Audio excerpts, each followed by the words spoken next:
అందరికీ హాయ్ అండి. ఆహ్, ముఖ్యంగా జన సైనికులకి, వీర మహిళలకి నాదొక చిన్న విన్నపం అండి.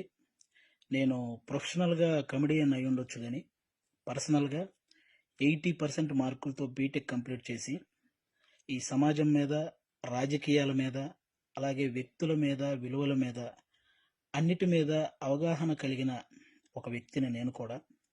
ఆంధ్రప్రదేశ్‌లో ఓటు హక్కు ఉంది కాబట్టి జరుగుతున్న విషయాల మీద మాట్లాడే హక్కు నాకు కూడా ఉందని నేను మాట్లాడుతున్నాను.